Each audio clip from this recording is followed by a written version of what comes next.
तोहरे खातिर हम लगलियो से जिया हो, लगलियो से जिया, लगलियो से जिया। तोहरे खातिर हम लगलियो से जिया हो, लगलियो से जिया। सोवो सोवो बलम जिया झुके रतिया, सोवो सोवो बलम जिया झुके रतिया। रोज के लागत धनी गे तोरा याद दिया के तोरा याद दिया ए धानी। रोज के लागत धनी गे तोरा याद दिया के तोरा याद दिया।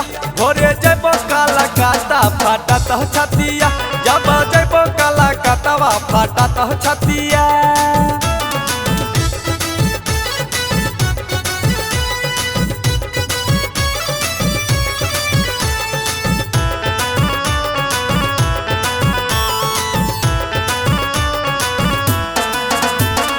भोरे भोरे पियावा हो जहिबो फरार हो, आज भर कैली हो पिया तू प्यार हो, पिया तू प्यार हो। जदि हम करबौ तोरा से त प्यार के, जब जब फोनमा कर भी बार बार के।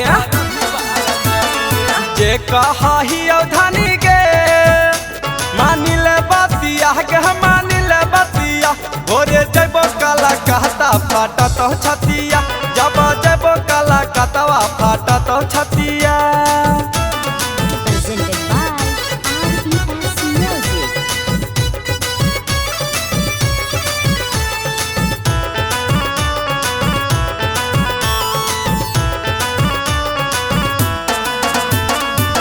आज नहीं मनबो पिया तो हर बात हो, रात भर सुतो पिया हमारे साथ हो, हमारे साथ हो। जिद मत करे धानी 2 महीना के बात गे, फिर दोनों रहबे धानी एक साथ गे। अमर जीत छोटू धानी गे कहो दिल के बतिया गे, दिल के बतिया। भोरे जब काला काटा फाटा तो छतिया, जब जब काला काटवा फाटा तो छतिया। तोहरे खातिर हम लगलियो से जिया हो, लगलियो से जिया, लगलियो से जिया। तोहरे खातिर हम लगलियो से जिया हो, लगलियो से जिया। सोवो सोवो बलम जिया झुके रतिया, सोवो सोवो बलम जिया झुके रतिया। रोज के लागत धनी गे तोरा याद दिया के तोरा याद दिया ए धानी। रोज के लागत धनी गे तोरा याद दिया के तोरा याद दिया।